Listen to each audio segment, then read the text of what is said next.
All right, guys, this lesson is on how to graph square root functions. Let's go ahead and get started. I'm going to try to get this all done in one video. All right, so the parent function is like the original function. It's where it starts. Every square root function will look like this in some variation. Oh, sorry about that. Every parent function is going to look like this, and the other square root functions will look something like it, depending on what happens with the radical. So we obviously have a square root of x. Y is going to be the square root of x something, whatever x might be. So I'm going to pick perfect squares for x so that it'll end up always being some sort of whole number. So if I said x was 0, 1, 4, and 9, y is going to be equal to the square root of x. So the square root of 0 is 0. The square root of 1 is 1. The square root of 4 is 2. And the square root of 9 is 3. So then that's what I would graph. I would graph 0, 0, 1, 1, 4, 2, and then 9, 3. Okay, so our square root functions will always look something like that. All right, so let's look at this example. When I have a number times x, the square root of x.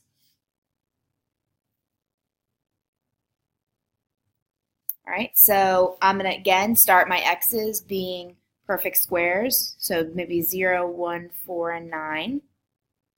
But now I've got 3 on the outside, so I'm looking for 3 times the square root of x. So 3 times the square root of 0 is 3 times 0, which is 0. 3 times the square root of 1, which is 3 times 1, which is 3. 3 times the square root of 4, so that's 3 times 2, is 6. And then 3 times the square root of 9, which is 3 times 3, which is 9. And then go ahead and graph those points. 0, 0, 1, 3, 4, 6,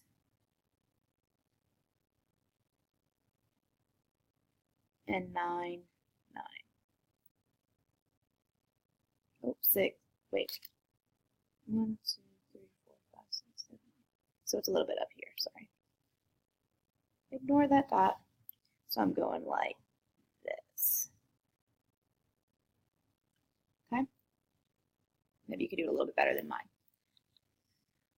All right, let's look when we have a negative on that coefficient. All right. We're going to, again, still pick those x's to be perfect squares. You can pick other numbers if you'd like. I'm going to keep them smaller. It'll make it easier. And then I'm looking at negative 2 times the square root of x. So negative 2 square root of 0 is negative 2 times 0, which is still 0. We're seeing a pattern here. Negative 2 times the square root of 1, which is negative 2 times 1, which is negative 2. Negative 2 times the square root of 4, negative 2 times 2, which is negative 4. And then negative 2 times the square root of 9, which is negative 2 times 3, which is negative 6. All right? And then we're going to graph them. 0, 0, 1, negative 2, 4, 4, negative 4, and then 9, -6.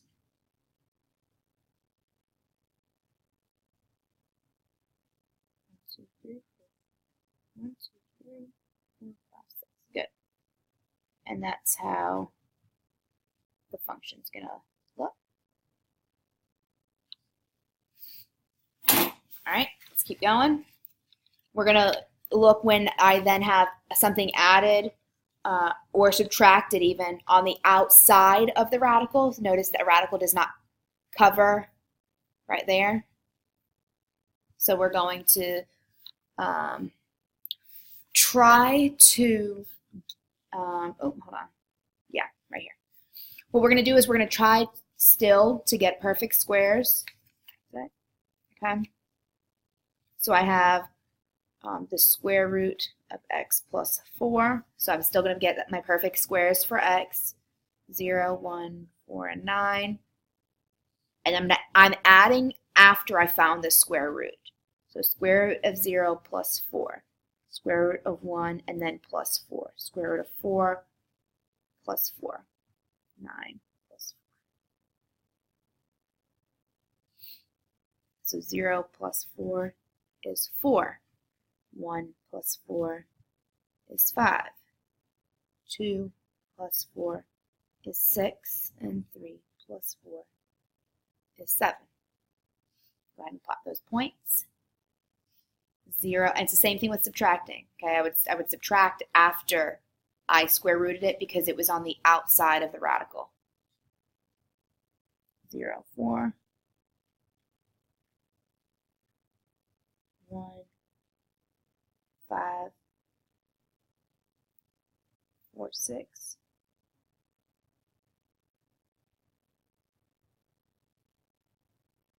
And 9, 7. Right? Something like that. Okay? Good. And then the last one that we're going to look at is when there is a subtraction or addition on the inside of the radical. All right? We are going to find the square root of x minus 3. My goal now is to make whatever is under the radical be a perfect square. Okay, so I'm going to want a number minus 3 to be a perfect square. So I'm not going to pick perfect squares here because then my square root's not going to be a perfect square, if that makes sense. So I'm going to say maybe if I tried to get 0, 3 minus 3 would be the square root of 0. So 3 minus 3, which is square root of 0, which is 0. So then I could put 3 in for x. If I wanted my answer to be the square root of 1, I would do the square root of 4 minus 3, so then 4 was my x. 4 minus 3 is 1. The square root of 1 is 1. My next perfect square is 4. So to get 4, what minus 3 is 4? Well, square root of 7 minus 3 is 4. So that's going to be, x is going to be 7. My y, subtract them, and square root is 2. All right, if I did, and then if my next square root is 9. How do I get 9? 12 minus 3. There's my x, and my y, the square root of 9 is 3. Okay? I also could possibly have a decimal. So if, for example, if you said 10, okay, the square root of 10 minus 3 is the square root of 7, which is 2.6. It's not wrong to have a number that's not a perfect square. It's just going to be much easier to graph those perfect points on our graph. And then you can go ahead and graph it there. 3, 0.